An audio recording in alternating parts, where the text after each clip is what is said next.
it's Alexander Robinson. Welcome to the channel. So I am back here at Universal Studios Hollywood because I have a new camera to test out. I just recently bought the Osmo Pocket 3 and I decided to test it out here at Universal Studios Hollywood. So this is kind of a mix of a what's going on in the park update video and just a way for me to try out this new camera. I'm really excited to test this camera out and see how it compares to my good old Canon GX7, which I've had for a couple of years now.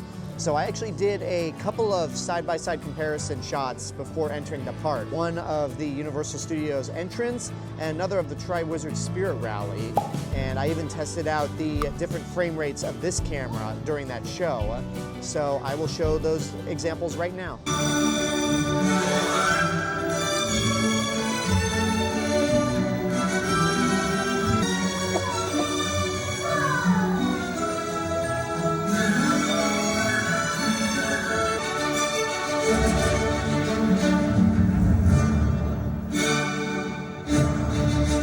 So yeah, 24, 30, and 60 frames per second, that is what this camera is able to do. And I also have a wide-angle lens on it right now. So to be totally honest, oh, I'm out of focus. To be totally honest, I don't see that much of a difference. Kind of, but I did another test with and without the lens during the Tri-Wizard Spirit Rally, so here's that footage. I also got the Creators Pack, which comes with this little microphone that I have right now. So I'm actually gonna do some more tests, and we're gonna head over to the construction of Fast and Furious Hollywood Drift and do a mic check as I talk about the construction going on. So let's get over there. So here's a look at the Fast and Furious construction without the microphone. A lot has certainly happened since I last did an update video. I think the last one may have been almost a full year ago. So a lot's changed. And now here's a construction update video with the microphone. Since I now conquered Velocicoaster, I think Fast and Furious Hollywood Drift might be a piece of cake. Although, as we'll see later on, going over and under the Starway is gonna be a lot. And then also there's whatever's going on down there. This ride is gonna be insane, and I am excited for it. This place is due for a real roller coaster of this type. Hey guys, I just wanted to pop in really quickly and tell you guys that I'm editing the vlog as of recording this segment, but literally a day after I did that video, and just 2 days ago before this video went up on YouTube, Universal Studios Hollywood announced that Fast and Furious Supercharged, the studio tour segment, would be closing on March 10th. That is a complete shocker to me that they would close it this soon and this abruptly. I mean, I figured they would at least keep it open at least until next year because we're more than a full year away from Hollywood Drift opening. That's quite a surprise, but I just felt the need to just hop on camera and mention that right away, that yes, I am aware that Fast and Furious Supercharged as part of the studio tour is closing on March 10th. It's still gonna be open at Universal Studios Florida, which honestly, I'm grateful for just because that pre-show and those cast members just make that attraction what it is, even if it really is terrible. Spread the word. So tell everybody. Keep it in our family. But only in this room. Tell nobody. And here's a look at what appears to be, I guess, the end of the attraction. I can't imagine this is where you start out. If that 3D simulation is any idea of what to expect, this is probably where the ride ends. And here's a look at the track going over the Starway. That's certainly a sight that I need to get used to, especially since it's going to be over a year before the ride actually opens. And then here's an idea of the zoom in of the Osmo Pocket. Here's another view of Fast and Furious Hollywood Drift, and it's mainly another excuse for me to try out the zoom effect. And this is how you zoom on the Osmo Pocket 3, or at least what it looks like. Now I'm gonna switch over to my Canon G7X camera and show you the zoom on that. Now here's the zoom in on my G7X camera. Definitely slower, but what works about this camera more than the Osmo Pocket is that I can point in the direction I want to and zoom in perfectly without the camera just like kind of rotating all over the place and not pointing where I want it. So this is one advantage to this camera. Now we are down here at Jurassic World, where I will not be going on the ride, but instead testing out the slow motion ability on the Osmo Pocket on nothing else but the splash.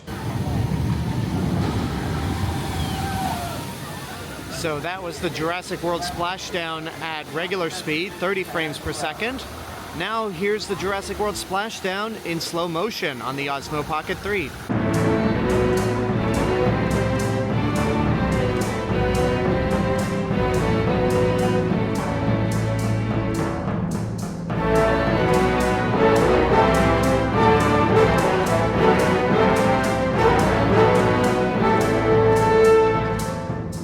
That was slow motion. Now this is essentially selfie mode, and as I'm recording it, the Universal Studios logo is backwards, and so is my Godzilla vs. Kong shirt. But in the playback, you'll see that everything looks the way it should be. And now I'm just gonna hit the little button here to flip the camera forward. Pretty convenient, which means I can do stuff like this.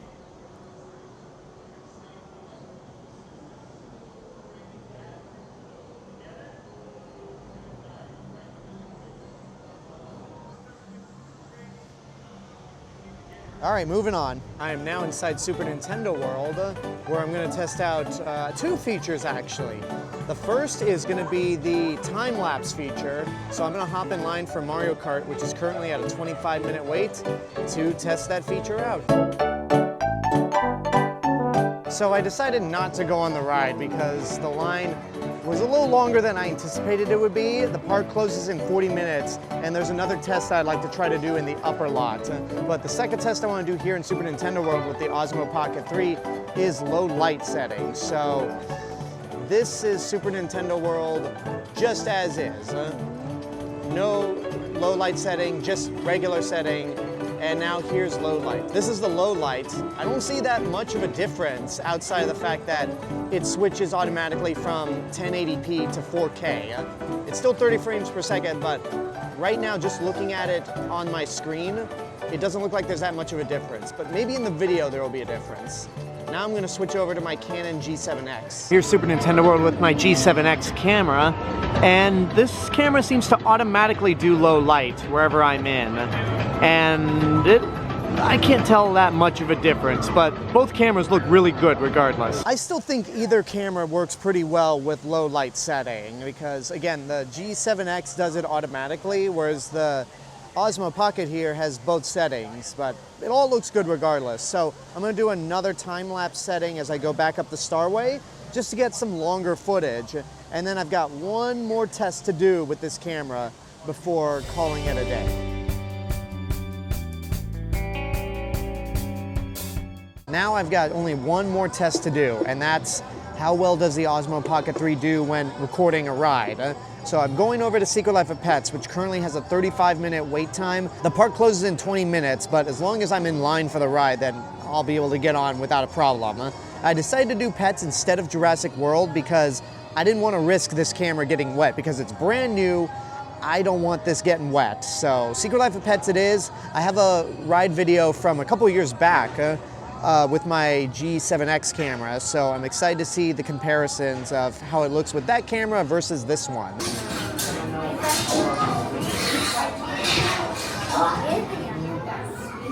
What are you puppies doing?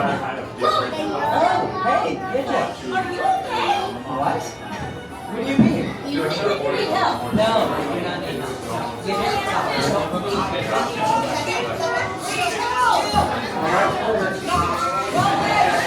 Where like your mom was perfect for you is like you can kind of cruise. All right, this is the last test I have to do with the Osmo Pocket 3. Let's see how it does with recording on-ride footage.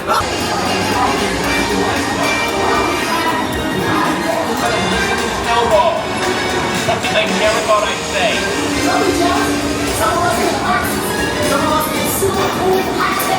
You can do it, puppy. Don't be scared.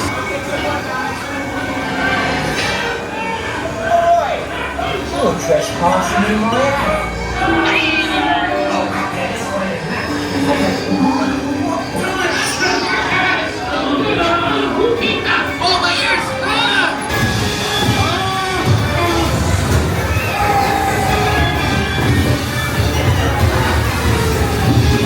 Oh no.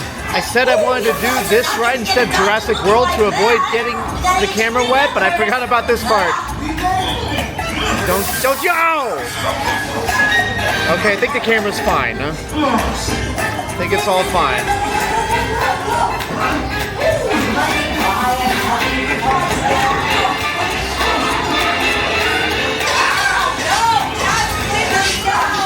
That's what I need to do. You attacked me, I got you home.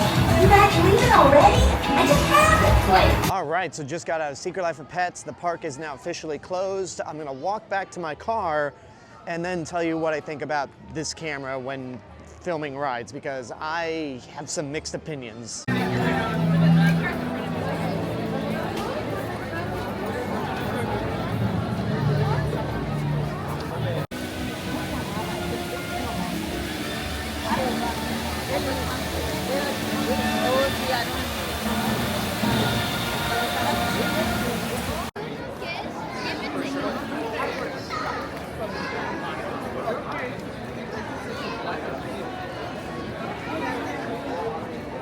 Okay, so I'm back in the car, so here are my overall thoughts about the Osmo Pocket 3.